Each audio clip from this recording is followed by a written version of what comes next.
My name is Dr. Mike Murphy. I'm an assistant professor of computer science and information systems at Coastal Carolina University. In this lecture, I will introduce basic UML class diagrams. This introduction will be language independent and will focus on the diagrams themselves. I will cover language-specific uses of class diagrams in later lectures. UML class diagrams provide a graphical way to illustrate relationships between classes in an object-oriented system. They also provide a way to draw an abstract diagram of a class so that we can inspect features visually without having to resort to looking at code. Although class diagrams are a UML standard, in practice there are differences between the diagrams produced by different tools. Not all tools support all UML features. Some tools add extra features, and the final appearance of diagrams drawn by different tools varies.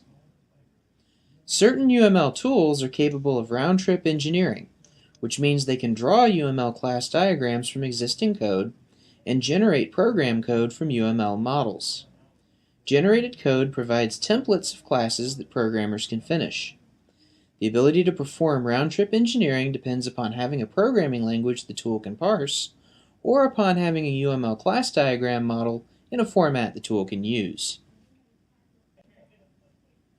The basic entity in a UML class diagram is a class.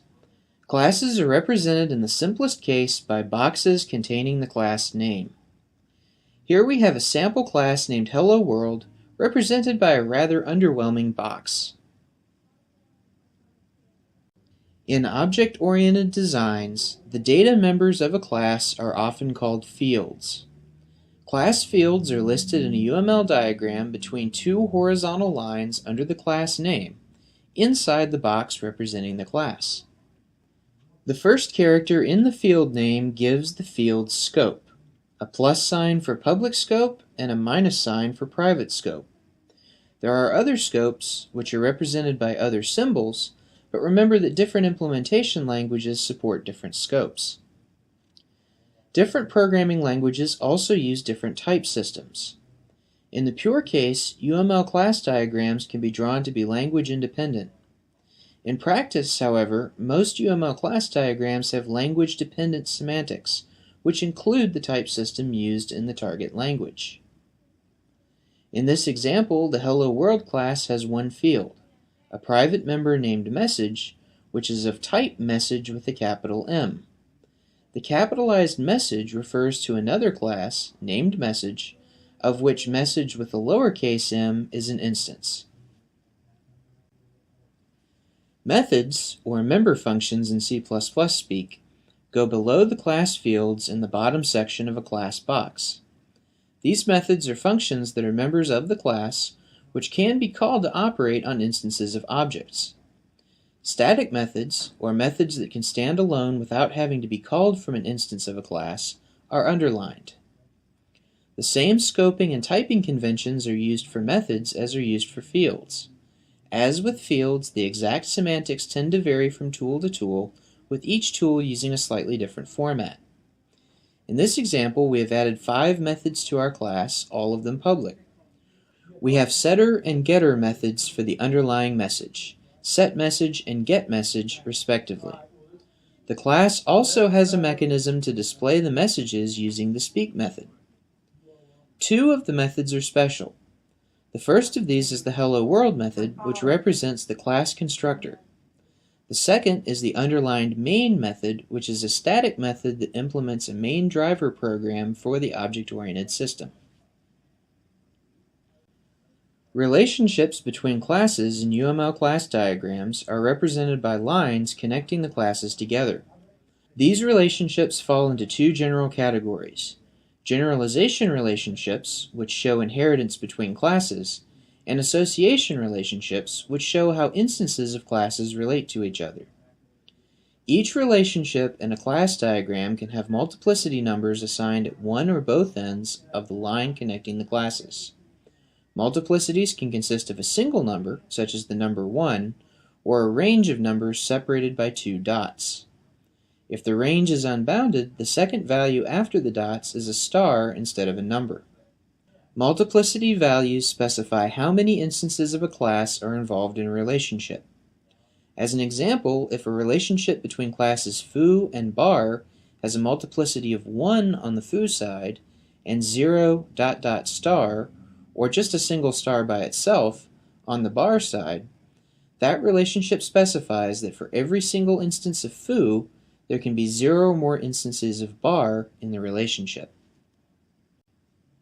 As I mentioned before, one of the two categories of relationship in a UML class diagram is the generalization, which expresses the is-a relationship between classes. This relationship corresponds to inheritance in an object-oriented programming language. In this example, the simple message is a type of message. In other words, the simple message class is a child class of the message parent class. This relationship is drawn by connecting a line from the simple message class to the message class, with a hollow arrow at the message end pointing to the parent class. We leave off multiplicity on this type of relationship since generalizations are between classes themselves and not between instances of classes.